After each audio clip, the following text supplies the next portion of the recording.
5 April 1937।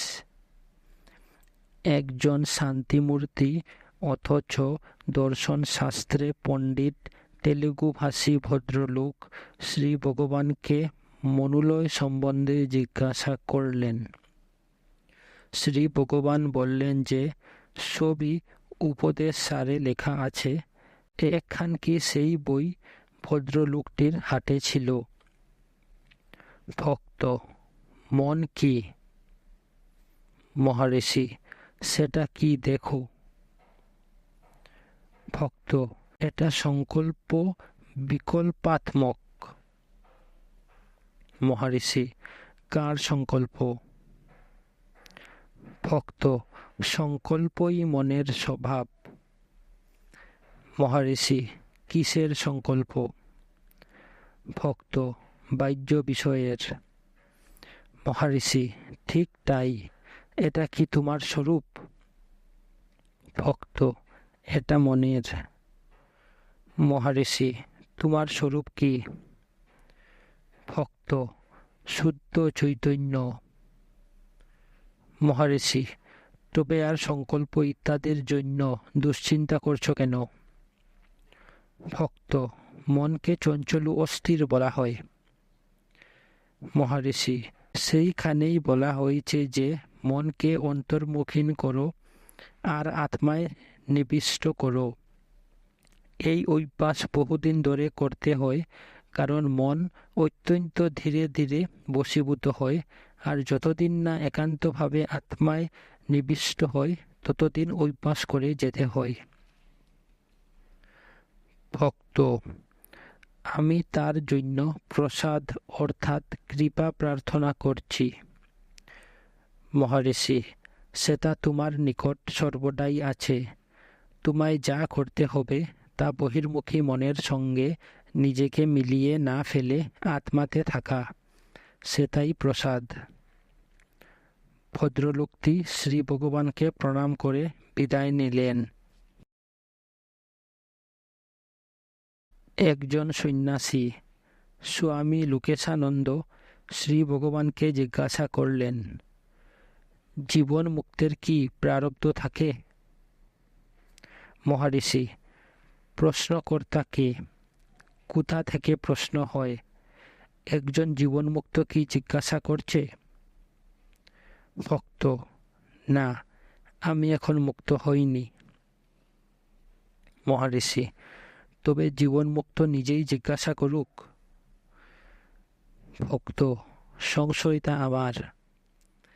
Maharishi: ঠিক তাই। অজ্ঞানীরই সংশয় হয়, জ্ঞানীর সংশয় নেই। ভক্ত: কোনো কিছু নতুন নয়, অর্থাৎ অজাতবাদ মতবাদ অনুসারে শ্রী ভগবানের ব্যাখ্যা নির্ভুল, কিন্তু অন্য মতবাদে কি এটা খাটে? মহারিষি: অদ্বৈতবাদ 3 ভাবে ব্যাখ্যা করা হয়। 1. অজাতবাদ অনুসারে কোনো ধ্বংস নেই, সৃষ্টি নেই, বদ্ধ নেই, সাধক নেই, মুমুক্ষুত্ব নেই, মুক্তি নেই। এটাই চরম সত্য। মান্ডক্য কারিকা। এই মতানুসারে একমাত্র আছে, আর এতে কোনো আলোচনার স্থান নেই।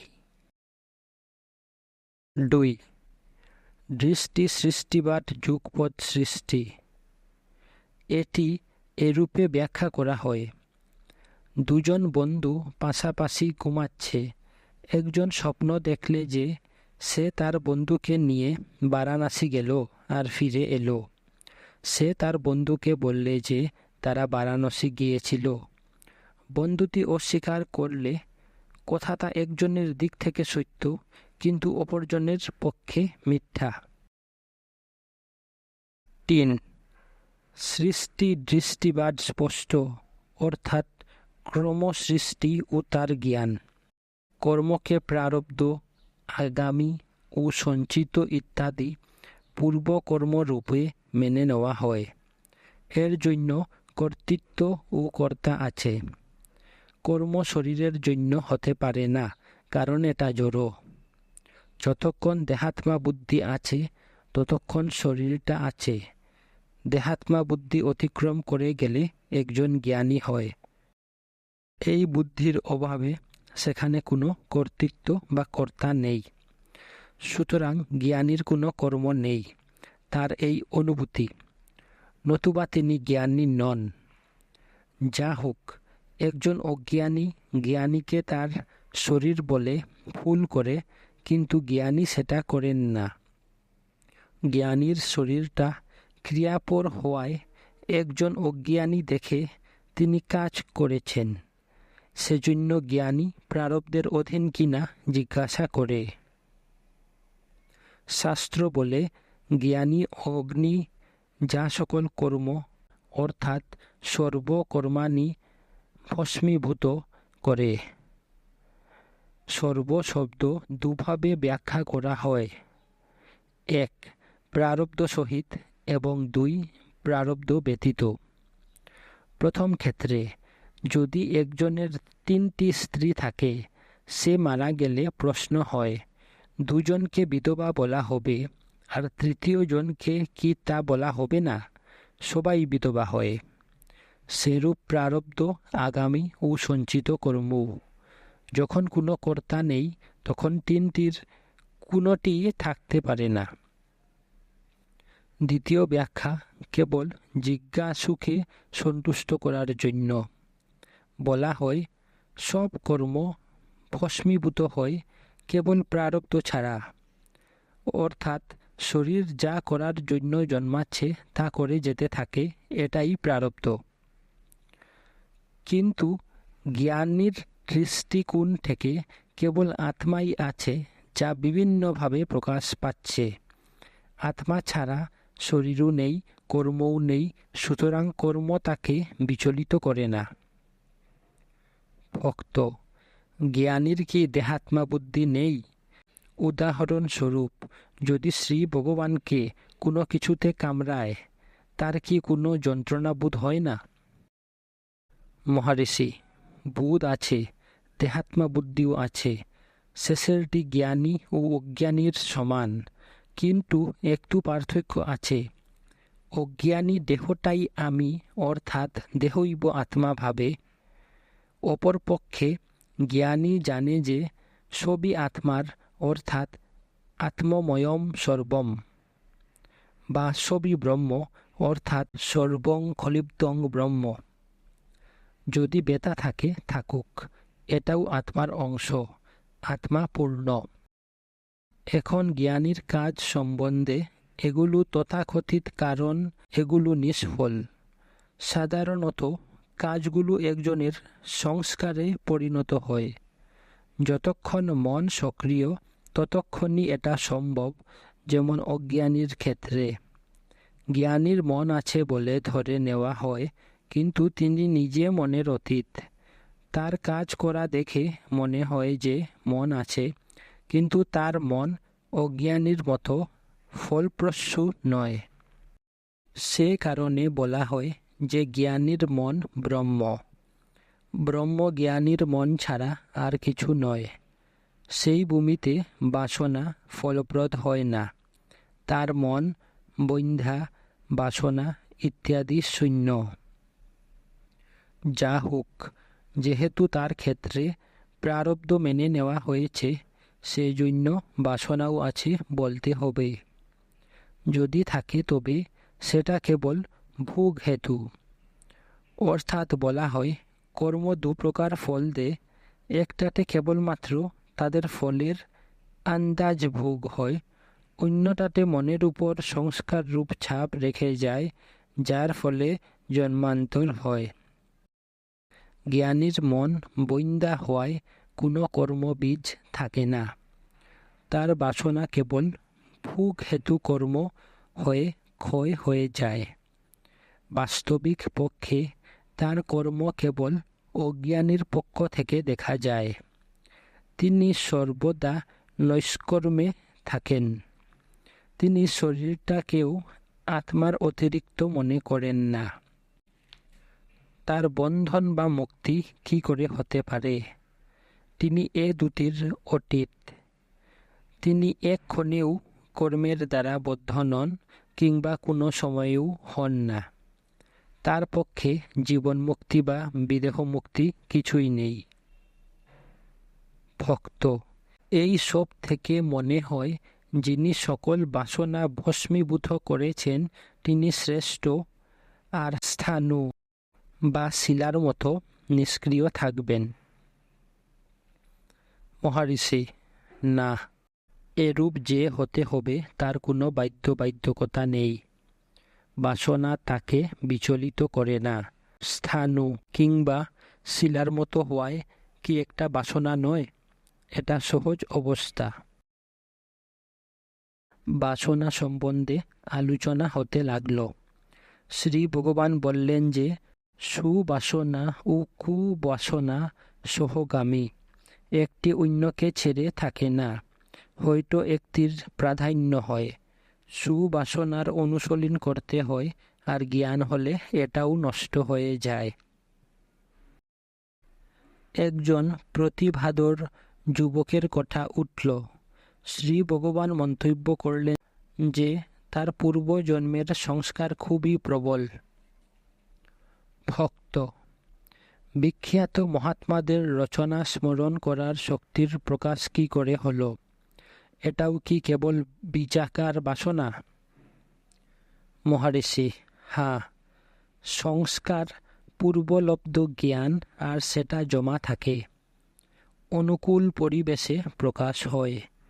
একজনের সংস্কার প্রবল হওয়ার জন্য কোনো বিষয় উপস্থাপিত হলে যার সে বিষয়ের সংস্কার দুর্বল বা মোটেই নেই তার অপেক্ষা সে সহজে বুঝতে পারে। ভক্ত: এটা কি আবিষ্কারকদের পক্ষেও খাটে? মহারিষি: এ ভূমণ্ডলে নূতন বলে কিছুই নাই। যাকে আমরা উদ্ভাবন বা আবিষ্কার বলি সেগুলো প্রতিভাবান ব্যক্তিদের সেই বিষয়ে প্রবল সংস্কারের দ্বারা পুনরাবিষ্কার। ভক্ত: এটা কি নিউটন আইনস্টাইনদের পক্ষেও প্রযোজ্য? মহারিষি: হ্যাঁ, নিশ্চয়। কিন্তু সংস্কার যতই প্রবল হোক, মন ধীর ও শান্ত না হলে প্রকাশ পায় না। এটা সবার অভিজ্ঞতা যে কোনো একটা কিছু বহু চেষ্টা করেও মনে করা যায় না, কিন্তু মন স্থির হলে হঠাৎ সেটা মনে পড়ে যায়। এমনকি ভুলে যাওয়া বস্তু মনে করার জন্য মনের শান্ত হওয়া প্রয়োজন।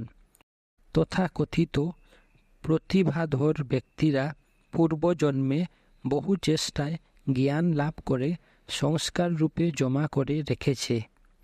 সে এখন যতক্ষণ না মন লীন হয়ে যায় ততক্ষণ মনকে সে বিষয় একাগ্র করে রাখে। সেই নিরুদ্ধ অবস্থায় সুপ্ত ধারণাটি প্রকাশিত হয়। তার জন্য অনুকূল পরিবেশও আবশ্যক হয়। 6 এপ্রিল 1937।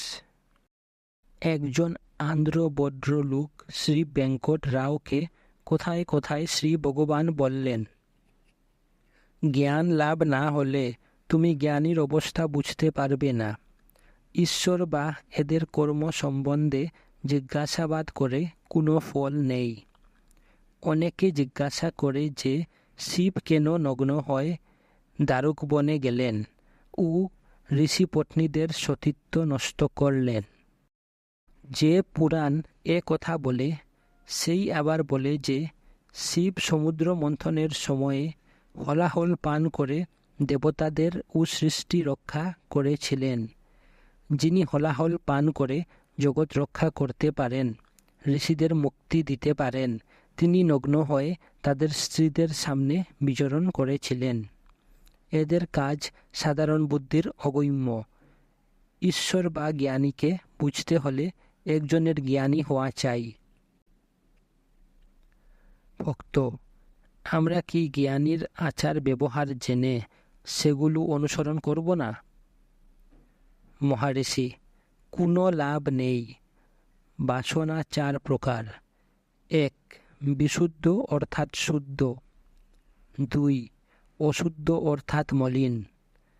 3 মিশ্র অর্থাৎ মধ্য। 4 শুভ অর্থাৎ সৎ। এগুলো জ্ঞানীদের বরিষ্ঠ, বরীয়, বর ও বিদ অনুসারে হয়। তাদের ফল 3 প্রকারে: স্বেচ্ছা, পরেচ্ছা ও অনিচ্ছায় ভোগ হয়। গৌতম, ব্যাস, শুক ও জনকের মতো জ্ঞানীও আছে। ভক্ত: ব্যাসও কি জ্ঞানী ছিলেন? মহারিষি: হ্যাঁ, নিশ্চয়। ভক্ত: তবে সুখ চলে যেতে অপ্সরীরা গাত্রাচ্ছাদন না করে ব্যাসকে দেখে সেটা করলেন কেন? মহারিষি: সেই ব্যাসই সুখকে জনকের কাছে পাঠাইয়াছিলেন। জনক সুখকে পরীক্ষা করলেন। পরে সুখ ব্যাসের মহত্ব সম্বন্ধে নিশ্চিত হয়ে ফিরে এলেন। ভক্ত: জ্ঞান ও আরুর কি এক? মহারিষি: ঠিক তাই। ভক্ত: ভক্তি ও জ্ঞানের কি সম্বন্ধ? মহারিষি: শাশ্বত অখণ্ড সহজ অবস্থায় জ্ঞান। এতে কি আত্মার প্রতি প্রেম বোঝাচ্ছে না? এটা কি ভক্তি নয়? ভক্ত: মূর্তি পূজা ভালো মনে হয় না। ইসলাম ধর্মে নিরাকারের উপাসনা করা হয়। মহারিষি: তাদের ঈশ্বর সম্বন্ধে কি ধারণা? ভক্ত: সর্বব্যাপিত্ব ইত্যাদি। মহারিষি: তবে কি ঈশ্বরে উপাধি আরোপ করা হলো না? রূপও এক প্রকার উপাধি। কোনো একটা ধারণা না করে কেউ ঈশ্বরের উপাসনা করতে পারে না। যে কোনো রূপ ভাবনা হলেই সেটা সগুণ ঈশ্বর। তাছাড়া সাকার অথবা নিরাকার এরূপ আলোচনায় কি লাভ? নিজের কোনো রূপ আছে কি না খুঁজে দেখো। সেটাই করলেই ঈশ্বরকে বুঝতে পারবে। ভক্ত: আমি স্বীকার করছি আমার কোনো রূপ নেই।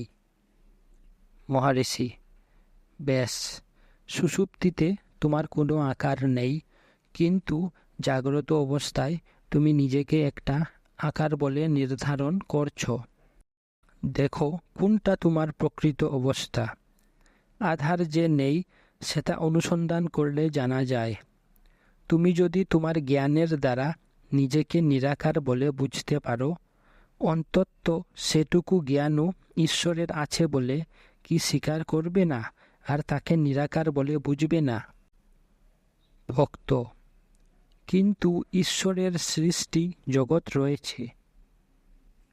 মহারিষি: জগৎটা কিভাবে প্রকাশ হচ্ছে, আমরা কিভাবে আছি, এগুলো জানলেই তুমি ঈশ্বরকে জানবে। তখন তিনি শিব কিংবা বিষ্ণু বা অন্য কিছু কিংবা সব কিছু নিয়ে গঠিত বুঝবে। ভক্ত: পরম পদে অর্থাৎ তুরীয় অবস্থায় কি বৈকুণ্ঠ থাকে?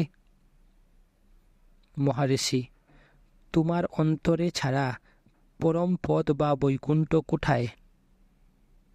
ভক্ত: বৈকুণ্ঠ ইত্যাদি অনৈচ্ছিকভাবে প্রকাশ পায়।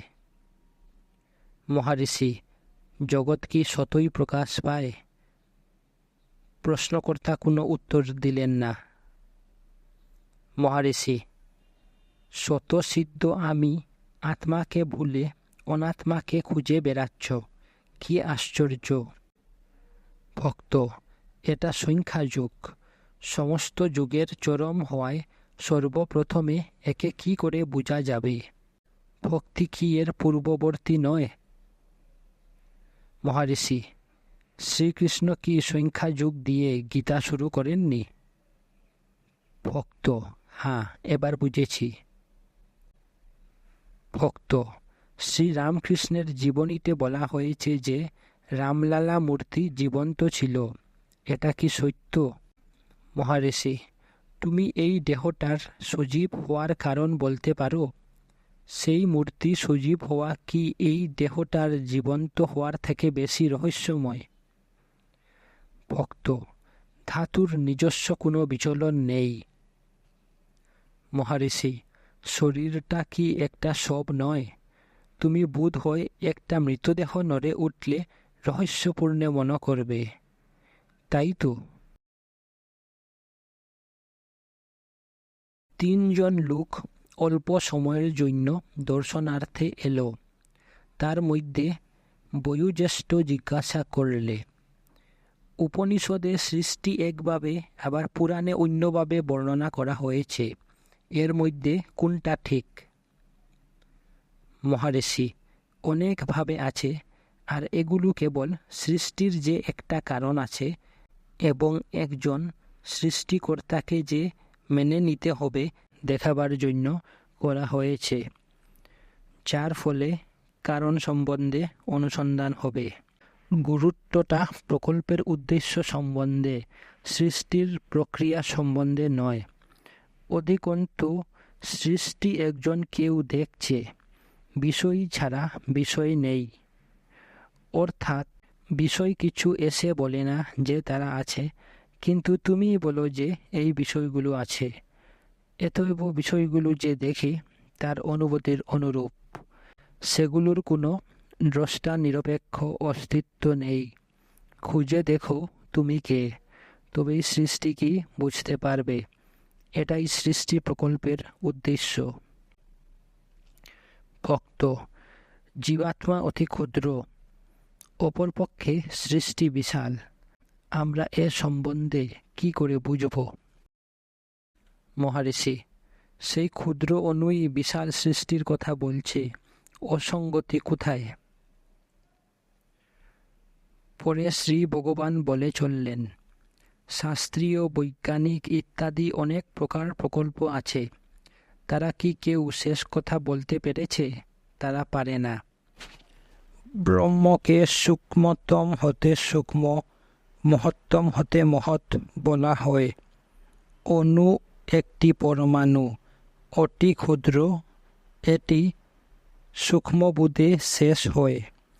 এই সূক্ষ্মতা সূক্ষ্ম শরীরের অর্থাৎ মনের, সেই মনের অতীতে আত্মা। মহত্তম একটা ধারণা, সে ধারণাটা মনের, এই মনের অতীতে আত্মা, সুতরাং আত্মা সূক্ষ্মাতি সূক্ষ্ম। সৃষ্টি বিষয়ে বহু প্রকল্প থাকতে পারে, এদের সবগুলাই বাইরের দিকে বিস্তৃত। এদের সংখ্যার শেষ হবে না, কারণ স্থান ও কাল অসীম। যা হোক, তারা সবই মনেতে রয়েছে। মনকে দেখো, স্থান ও কালের অতীত হয়ে যাবে আর আত্মা অনুভূত হবে। সৃষ্টিকে বৈজ্ঞানিকভাবে বা যুক্তিপূর্বক আপন মনোমতো ব্যাখ্যা করা হয়, কিন্তু এ বিষয়ে কি কোনো চরম সিদ্ধান্ত হয়েছে? এই বর্ণনাকে ক্রমসৃষ্টি বলে। অপরপক্ষে দৃষ্টি সৃষ্টি, যুগপৎ সৃষ্টি। দ্রষ্টা ছাড়া কোনো দর্শন নেই। দ্রষ্টাকে খুঁজো, সৃষ্টিও তার অন্তর্গত। একটার পর একটা অনন্ত ব্যাপারের কেবল অর্থ খুঁজে যাওয়া, বাইরে দেখার কি দরকার? শ্রী ভগবানের কাছে উপহার নিয়ে আসা সম্বন্ধে তার মন্তব্য, ওরা কেন উপহার নিয়ে আসে? আমার কি কোনো প্রয়োজন আছে? আমি আপত্তি করলেও ওরা জোর করে উপহার দেয়। কিসের জন্য? যদি গ্রহণ করি তবে ওদের মতে চলতে হয়, যেন টুপ দিয়ে মাছ ধরা। মৎস্য শিকারী কি মাছকে খাওয়াবার জন্য ব্যস্ত? না, সে নিজে মাছ খাবার জন্য ব্যস্ত। একজন সন্ন্যাসী স্বামী লোকেশানন্দ বললেন, জ্ঞান ও বিজ্ঞানের অর্থ কি? মহারিষি, এই শব্দগুলোর প্রসঙ্গ অনুসারে অর্থ করা হয়। জ্ঞান অর্থাৎ সামান্য জ্ঞান বা অশুদ্ধ চেতনা। বিজ্ঞান অর্থাৎ বিশেষ জ্ঞান। বিশেষ 1 যোগাত্মক অর্থাৎ আপেক্ষিক জ্ঞান, আর 2 আধ্যাত্মিক হতে পারে। বিশেষের জন্য মনের দরকার। এটা পরম চৈতন্যের বিশুদ্ধতার মধ্যে বিকার আনে। সুতরাং বিজ্ঞান বলতে বুদ্ধি ও তার কুশ অর্থাৎ আপেক্ষিক জ্ঞানকে বোঝায়। সেক্ষেত্রে জ্ঞানের অর্থ সামান্য জ্ঞান, যা বিজ্ঞান, সজ্ঞান, প্রজ্ঞান, অজ্ঞান, মতি, স্মৃতি ইত্যাদি মনের বিভিন্ন বৃত্তির মধ্যে রয়েছে। কিংবা জ্ঞানের অর্থ পরোক্ষ জ্ঞান আর বিজ্ঞান অপরোক্ষ, যেমন জ্ঞান বিজ্ঞান ত্রিপাত্মা, অর্থাৎ একজন যে জ্ঞান ও বিজ্ঞানের দ্বারা তৃপ্ত হয়েছে। ভক্ত: ব্রহ্ম ও ঈশ্বরের মধ্যে কি সম্বন্ধ? মহারিষি: জগতের সঙ্গে সম্বন্ধ যুক্ত হলেই ব্রহ্মকে ঈশ্বর বলে। ভক্ত: শ্রীরামকৃষ্ণ যেরূপ ঈশ্বরের সঙ্গে কথা বলেছিলেন সেরূপ বলা কি সম্ভব? মহারিষি: আমরা যদি পরস্পরের সঙ্গে কথা বলতে পারি, তবে ঠিক সেইভাবে ঈশ্বরের সঙ্গেই বা বলতে পারব না কেন? ভক্ত: তবে আমাদের কেন হয় না? মহারিষি: এর জন্য মনের শুদ্ধি ও শান্তি এবং ধ্যানের অভ্যাস প্রয়োজন। ভক্ত: এগুলো হলে কি ঈশ্বর প্রত্যক্ষ হন? মহারিষি: তুমি নিজে যেরূপ সত্য, এরূপ দর্শনও ঠিক সেরূপ সত্য। অন্যভাবে, যখন তুমি জাগ্রত অবস্থায় নিজেকে শরীর বলে নির্ধারণ করো, তখন স্থূল বস্তু দেখো। যখন তুমি সূক্ষ্ম শরীরে বা মনের ভূমিতে, যেমন স্বপ্নে, তখন তুমি সূক্ষ্ম বস্তু দেখো। যখন কোনো নির্ধারণ নেই, যেমন সুষুপ্তিতে, তখন তুমি কিছুই দেখো না। দ্রষ্টার অবস্থার সঙ্গে দৃষ্ট বস্তুর সম্বন্ধ আছে। এটা ঈশ্বর দর্শনের পক্ষেও প্রযোজ্য। দীর্ঘ অভ্যাসে ঈশ্বরের যে রূপের ধ্যান করা যায়, তা স্বপ্নে পরে জগতেও দর্শন হয়। ভক্ত: এটা কি ঈশ্বর উপলব্ধি? মহারিষি: অনেক দিন আগের একটা ঘটনা শুনো।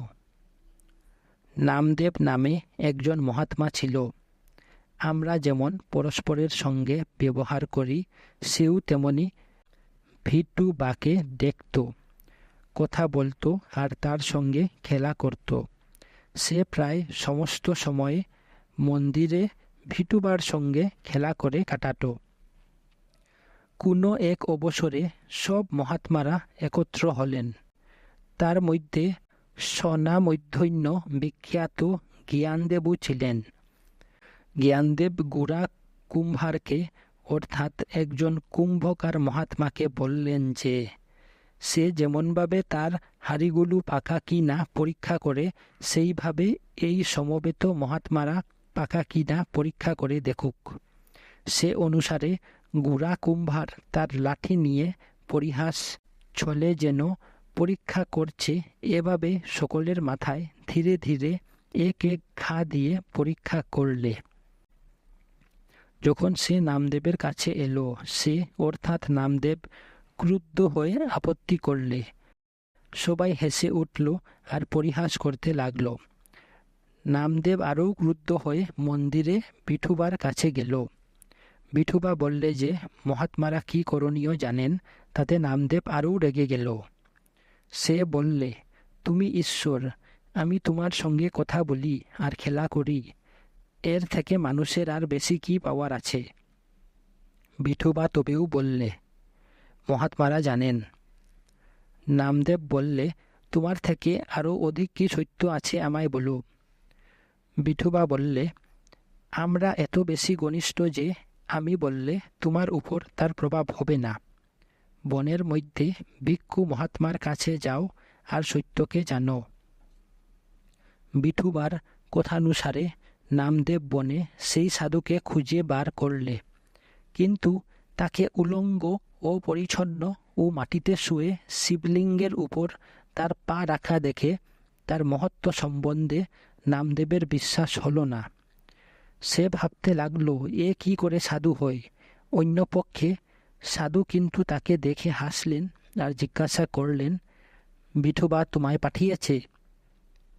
এটা শুনে নামদেবের খুব আশ্চর্য বোধ হলো ও একটু বিশ্বাস হলো। সেই জন্য নামদেব জিজ্ঞাসা করলে, আপনাকে একজন সাধু মহাত্মা বলা হয়, তবে আপনি লিঙ্গকে অপমান করছেন কেন? মহাত্মা বললেন, বাস্তবিক, কিন্তু আমি এত বৃদ্ধ ও দুর্বল যে করণীয় কাজ করতে পারি না। তুমি আমার পা দুটি তুলে যেখানে লিঙ্গ নেই সেখানে রেখে দাও। নামদেবু তার পা দুটি তুলে অন্য স্থানে রাখলে, কিন্তু সেখানেও পায়ের তলায় আবার একটি লিঙ্গ। যেখানেই রাখে সেখানেই পায়ের তলায় একটি করে লিঙ্গ। অগত্যা নামদেব পা দুটি নিজের উপর রেখে নিজেও লিঙ্গ হয়ে গেল। তখন নামদেব বুঝলে যে ঈশ্বর সর্বব্যাপী, আর সত্য জেনে চলে গেল। সে বাড়ি গিয়ে আর কয়েকদিন মন্দিরে গেল না। কয়েকদিন বিঠোবা তার বাড়ি এসে তাকে জিজ্ঞাসা করলে যে কেন সে আর মন্দিরে দেব দর্শনে যায় না। নামদেব বললে, এমন কোনো স্থান কি আছে যেখানে তিনি নেই? গল্পের মূল বক্তব্য স্পষ্ট। ঈশ্বর দর্শন আত্মজ্ঞানের নিম্নভূমি।